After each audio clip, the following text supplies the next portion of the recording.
ত্রয়োদশ জাতীয় সংসদ নির্বাচনকে সামনে রেখে নারায়ণগঞ্জের 5টি সংসদীয় আসনে ভোটের প্রস্তুতি প্রায় শেষ পর্যায়ে রয়েছে। জেলার প্রায় 24 লাখ ভোটার এবারের নির্বাচনে ভোটাধিকার প্রয়োগ করবেন। এর মধ্যে অর্ধেক নারী এবং অর্ধেক পুরুষ ভোটার, পাশাপাশি তৃতীয় লিঙ্গেরও কিছু সংখ্যক ভোটার রয়েছেন।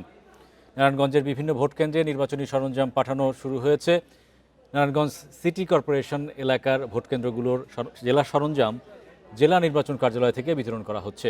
অন্যদিকে জেলার বিভিন্ন উপজেলায় থেকে নিজ নিজ এলাকায় কেন্দ্রগুলোতে পর্যায়ক্রমে সরঞ্জাম পাঠানো হবে।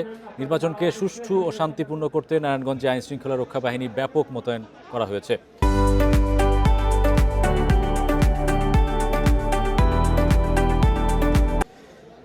জেলার 5টি আসনের বিভিন্ন কেন্দ্রে দায়িত্ব পালন করবেন পুলিশের 2196 জন সদস্য, পাশাপাশি বিজিবির 17 প্লাটুনের মোট 340 জন সদস্য মাঠে কাজ করবেন। এছাড়া প্রতিটি আসনে 1 প্লাটুন করে মোট 5 প্লাটুন র্যাব সদস্য দায়িত্ব পালন করবেন, যার মোট সদস্য সংখ্যা 100 জন।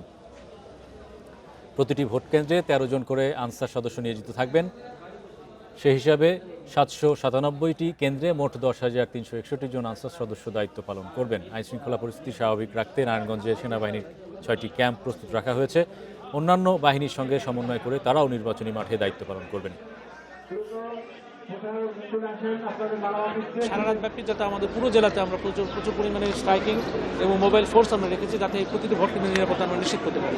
বিজ্ঞ এক্সিকিউটিভ ম্যাজিস্ট্রেট কাজ করবেন 42 জন এবং এর পাশাপাশি বিজ্ঞ জুডিশিয়াল ম্যাজিস্ট্রেট কাজ করবেন আরও 11 জন, অর্থাৎ 53 জন বিচারিক ম্যাজিস্ট্রেট বিচার কার্য করার জন্য, মোবাইল কোর্ট করার জন্য তারা থাকবেন। এবং এটা আমাদের চেষ্টা করেছে আমরা প্রতিটি ইউনিয়ন, প্রতিটি ওয়ার্ডে একজন ম্যাজিস্ট্রেটের আওতায় আনার। পুলিশ যে আছে তা না, আর্মি, বিজিবি, আনসার, র্যাব সবাই আছে এবং সবাই আমরা কোঅর্ডিনেট করে কাজ করছি। আমরা হয়তো নির্দিষ্ট কয়েকটা কেন্দ্র, সীমানা এগুলো আমরা ভাগ করে নিয়েছি, আমরা সেভাবে কাজ করছি।